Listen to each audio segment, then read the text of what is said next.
For the second week in a row, Skeleton Crew, Star Wars Skeleton Crew, didn't hit the top 10 streaming ratings. Hey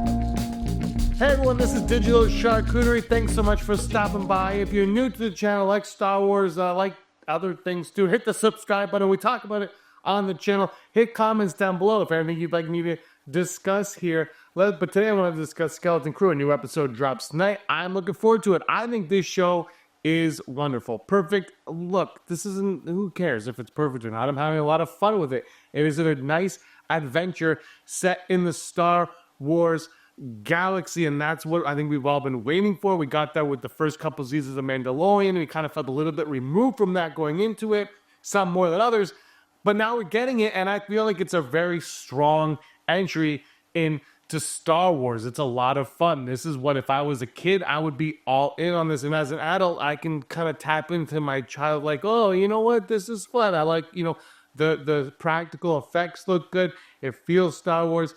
It respects all aspects of the lore of Star Wars, and it doesn't go too deep into them, but it's creating a mystery. And the best part about the mystery it's creating is it's answering the questions to the mystery. And it's not just saying, we're going to hold back. They keep giving you little breadcrumbs, and then they start to serve you the bread as you go along. And I really appreciate that. But that does not mean that it's going to be a rating success. And I've been thinking about it.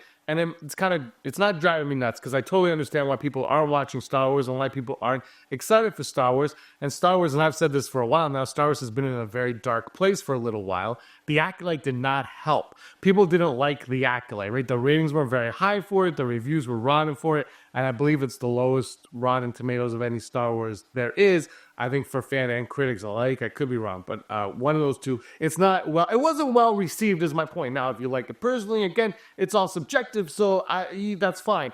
But the reality is people did not tune into The Acolyte, and that leads into Skeleton Crew, right? You want a good lead-in for your next one, and if the lead-in for Skeleton Crew isn't strong, then people aren't going to watch Skeleton Crew. But I don't think that's it alone. I don't, because even though that I think is a factor, Skeleton Crew and Acolyte are very different. They're vastly different properties. There's almost like, even though they're Star Wars, they're almost like completely different. Like Andor and Skeleton Crew, as much as they're Star Wars, they're very separate from each other, and I don't know if one could actually impact the other, though we'll find out, I guess, in the spring how that plays out. But Andor, of course, is the second season. Skeleton Crew is a new property in the Star Wars IP.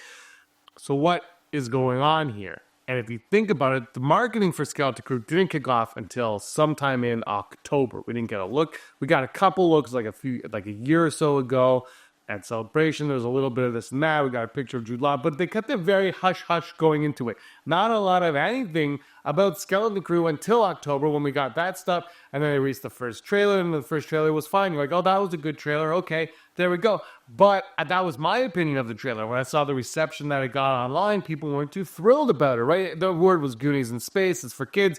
And the first trailer kind of emphasized all that, though. Like, this is for kids. Don't worry about it. So right there, they might have turned some adults away from it. Then we got a second trailer. I thought the second trailer was great. My problem with it, of course, was the song choice in it. But whatever. Again, whatever. So we got that. Then there started to be some articles and magazines and whatnot. But the marketing never really seemed to kick off. I went into a Walmart one day, and I saw a Jude Law Janana Wood action figure, which was way too expensive. But there was one on the shelf, and I said, okay, where was the push for this? They didn't do it for the Acolyte either. I'm not just singling out Skeleton Crew, but this seems to be a theme here. But then where's the push? I miss the old days when they did Force Friday, and they're like, hey, all your action figures are coming out. It's Force Friday. Look at all these Rogue One figures. And I mean, that was 8 years ago. But, you'd be ecstatic. You'd be like, okay, let's go see the Skeleton Crew action figures, or Last Jedi, or Rogue One, whatever the hell it was. Now they don't do that. They're just like, here's one on the shelf. His name's Janana Wood. He looks like Jude Law. Great. I saw some posts online where people found like the Brutus, the Wolf Pirate dude. I was like, all right, that's something you should promote, but they're not promoting any of this. You have Urkel in the show. Nobody seems to care that Julia Light's in your show. They don't care. They're just, he doesn't do anything yet, but like they're not showing anything. There was no marketing push for Skeleton Crew. It just was kind of like, this thing's coming out. It's almost like Disney is ashamed of Star Wars, of Skeleton Crew, of Star Wars as a brand. Like I feel like they feel like they don't know what they're doing. And it feels like they don't know what they're doing also half the time. You have this show, and I think unless it could go off the rails tonight with the new episode. It could go off the rails next week, a week after, who knows. But it's pretty solid, and it's a lot of fun. And it wasn't as expensive as Acolyte, I don't believe. But it must have cost them a pretty penny still. You think they want to promote it, get people to watch it, get them excited for it. Yet for some reason they seem to not care about any of that. And to top it all off, next week's episode is on Christmas Eve. The week after that is on New Year's Eve. I don't know how ratings are on Christmas Eve or New Year's Eve, but I haven't seen too many shows debut on either one of those days, or not debut, release on either one of those days, other than maybe like a Hallmark movie. And even the Hallmark movies are smart enough to put their big hitters, mid to late November, early December, as opposed to Christmas Eve and New Year's Eve. Like, my review of those two episodes are going to be, the Christmas one will probably be on the 26th or 27th. I'll probably get that out. And then the New Year's one will probably be done on January 2nd, most likely, at the earliest, because Christmas Eve, I'm not watching Skeleton. I mean, I would love to. Don't get me wrong. It's Star Wars. I'd love to. But I'm going to be with family, and I'm going to not be watching Star Wars that day. And if anything's on the TV, it's 100% going to be Christmas. I'm looking at you, Rudolph, Frosty. That's what I'm looking at. But it might not be Home Alone, maybe. But it's not going to be Skeleton Crew, unfortunately, unless somebody wants to spend a half hour and watch it with me, which I don't know. And my wife might kill me if I put it on late at night. So that's not going to happen. New Year's Eve, I don't know. Maybe New Year's Eve will have better views. But it feels almost like Disney is like, let's bury this one. Let's just hide this one away. It happened. Let's see what's going on. But it's also kind of, in a way, backfiring. Because, yeah, the ratings aren't there, but the reviews on Rotten Tomatoes are through the roof. I believe it's the highest rated Star Wars now. We're tied for the highest rated Star Wars. The fans are loving it over there as well. The critics are loving it. Both sides are loving it. Yet it's being hated and now watched by many. So what's the deal here? What is going on? And I think it all has to do with Bob Iger's comments after the Acolyte, where, we're going to do one series a year now. We got to tone it down. And I think, honestly, it's oversaturation of what's going on. And again, it's the cohesive story. What is the plan in Star Wars? And people have lost faith in that. They're like, why am I bothering to spend my time, my precious time, watching Star Wars when I feel like there's no purpose to this IP anymore? It feels like it's just pointless, and it's going nowhere for no reason other than for Disney to stand to make a profit and preach, as many people believe they're preaching their agendas on people, and they don't want to sit through that anymore. And this is hurting, obviously, the ratings on what is a pretty great show like Skeleton Crew, where, like I said, like the reviews and whatnot are pretty solid for fans and critics. But because of the oversaturation of what we've gotten the last little while and the downgrade of quality, people have lost faith and trust in Star Wars. And I've said this before, and I'm going to continue to say it until it happens. These are stepping stones to get people to believe once again that Star Wars, at Disney Star Wars, is on the right track and getting back to what makes Star Wars Star Wars. The question is, do they understand that? From all accounts and all the articles that you read, you would say no, they don't understand that, because the articles that I read all seem to confirm that they think it's a nostalgia-based IP and they don't really know what they're doing.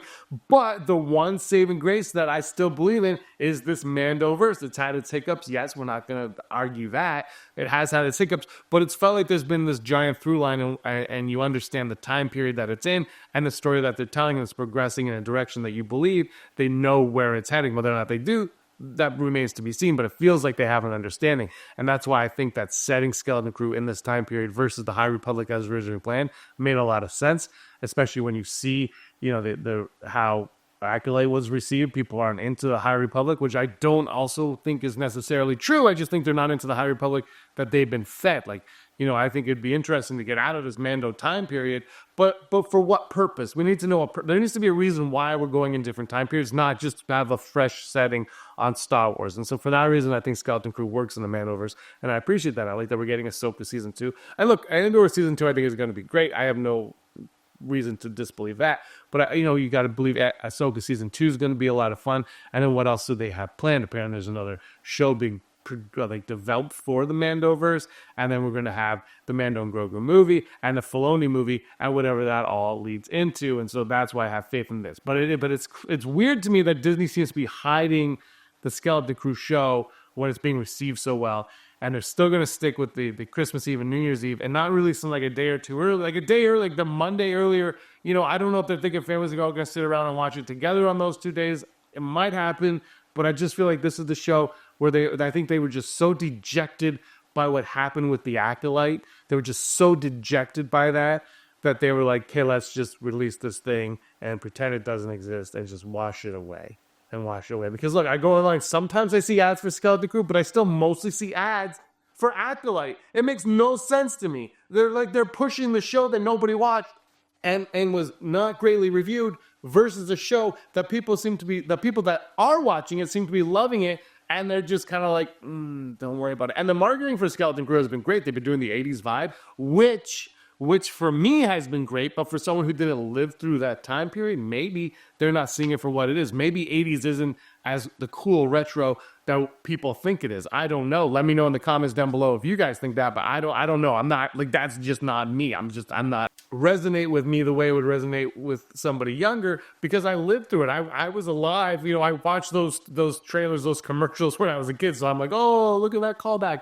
But if you didn't, and you're not into the retro 80s, maybe that's the thing. I don't know. I think the 80s are kind of retro thing. I think Stranger Things. I know my niece who's 12 is like obsessed with the 80s for whatever reason. But like, so I don't know. Maybe that's just not hitting with people. I'm not sure. But either way, Disney to me seems to be hiding Skeleton Crew. They kind of almost like ashamed of Star Wars at this point. They're like, I don't know what to do. I think they're waiting for the Mando and Grogu movie. But I don't know. I'm excited for tonight's episode. Let me know what you guys think in the comments down below. Are you looking forward to episode 4 of Skeleton Crew? Who is John Wood, and what the hell is going on at Ad? And I can't wait to talk about it more on the channel. I've got some videos planned, but I want to wait till after tonight's episode to do those. So thanks for watching, everybody. Give us a like and subscribe. Until next time, may the force of others be with you.